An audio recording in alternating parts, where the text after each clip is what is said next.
Hello बच्चों, क्या हाल चाल, कैसे हैं आप लोग। काफ़ी बढ़िया, मस्त है, स्वस्थ है, पढ़ाई बहुत ज़बरदस्त है। तो आज की वीडियो में हम बात करेंगे वर्क एनर्जी एंड पावर की, है कि नहीं। वर्क एनर्जी पावर में मैंने 2 केस पढ़ा दिए हैं। वर्क एनर्जी एंड पावर का आज हम लोग तीसरा केस पढ़ने जा रहे हैं, ठीक है। वर्क एनर्जी एंड पावर में मैंने आपको सबसे पहला केस पढ़ाया, when force and displacement are in same direction. जब फोर्स और डिस्प्लेसमेंट सेम डायरेक्शन में रहेगा तो हम लोग वर्क डन कैसे कैलकुलेट करेंगे, वो आप लोग को मैंने बताया। उसके ऊपर मैंने क्वेश्चन भी करवाया, ठीक है। उसके बाद वर्क एनर्जी एंड पावर में मैंने दूसरा केस पढ़ाया, तो वहां पे हम बताया था कि when force and displacement are in incline to each other. जब फोर्स और डिस्प्लेसमेंट इंक्लाइन रहेगा तो हम लोग वर्क डन कैसे निकालेंगे, है कि नहीं। आज हम लोग वर्क एनर्जी एंड पावर में वर्क का तीसरा केस पढ़ने जा रहे हैं। वर्क का तीसरा केस है कि when force and displacement are in given vector form. जब क्वेश्चन में फोर्स और डिस्प्लेसमेंट वेक्टर फॉर्म में दे दिया जाए तो हम लोग वर्क डन कैसे निकालेंगे।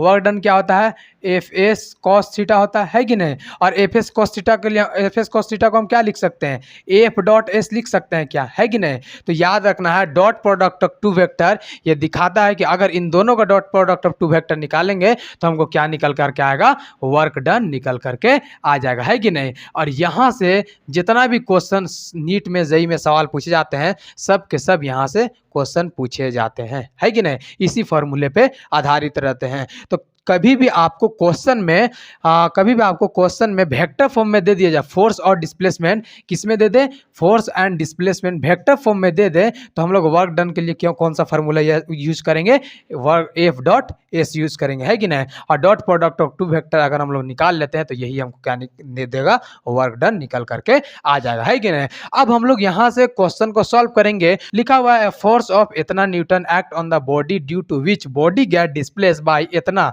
डिस्प्लेसमेंट इतना है, फाइंड द वर्क डन। आपको क्वेश्चन में वर्क डन फाइंड करना है कि नहीं। हम लोग जानते हैं कि वर्क डन क्या होता है, force F S cos theta होता है कि नहीं। और जब क्वेश्चन में वेक्टर फॉर्म में दे दिया जाए तो हम लोग वर्क डन कैसे निकालते हैं, एफ डॉट एस से निकालते हैं, है कि नहीं। एक बॉडी है, उस बॉडी पे कितने न्यूटन का फोर्स लग रहा है, 3 आई कैप।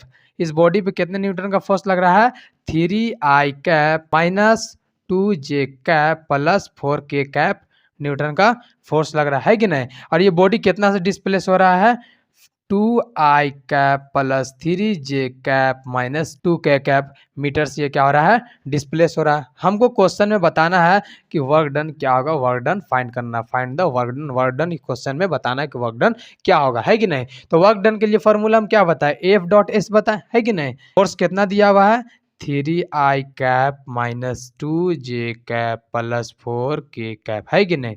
डिस्प्लेसमेंट कितना है, 2 आई कैप प्लस 3 जे कैप माइनस 2 के कैप, है कि नहीं। ये क्या हो जाएगा, इसको हम सॉल्व करेंगे तो वर्क डन कितना निकल करके आएगा, 3 को 2 से मल्टीप्लाई करेंगे तो 6 हो जाएगा, माइनस है तो माइनस 2 को 3 से मल्टीप्लाई करेंगे तो 6 हो जाएगा, और माइनस प्लस माइनस हो जाएगा, 4 को 2 से मल्टीप्लाई करेंगे तो 8 होगा, है कि नहीं। और जब हम इसको सॉल्व करेंगे तो कितना आ जाएगा, ये प्लस 6 है, ये माइनस 6 है, प्लस माइनस कट जाएगा, -8 जूल क्या हो जाएगा, आंसर हो जाएगा। यहाँ पे वर्क डन जो है ये निगेटिव में आया, -8 जूल है मतलब निगेटिव है कि नहीं। तो याद रखना है कि वर्क पॉजिटिव भी हो सकता है, निगेटिव भी हो सकता है, और जीरो भी हो सकता है। अब सवाल ये आता है कि वर्क पॉजिटिव कब होगा, निगेटिव कब होगा, और जीरो कब होगा, है कि नहीं। तो पॉजिटिव वर्क का अब हम लोग क्या देखेंगे, केस देखेंगे। केस नंबर 1, अगर थीटा का वैल्यू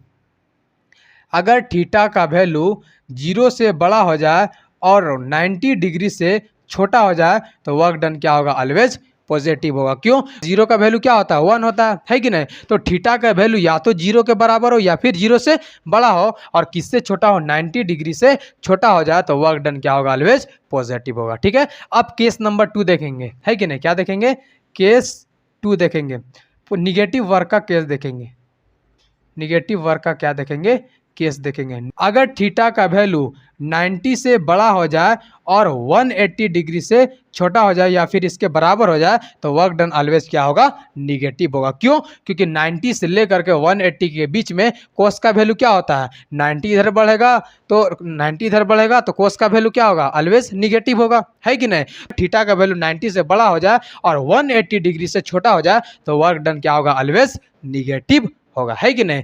ये केस नंबर 2 हुआ। अब देखेंगे कि वर्क जीरो कब होगा, है कि नहीं, वर्क जीरो कब होगा। ठीक है, अगर थीटा का वैल्यू 90 डिग्री हो जाए, अगर थीटा का वैल्यू 90 डिग्री हो जाए तो वर्क क्या होगा, ऑलवेज पॉजिटिव होगा।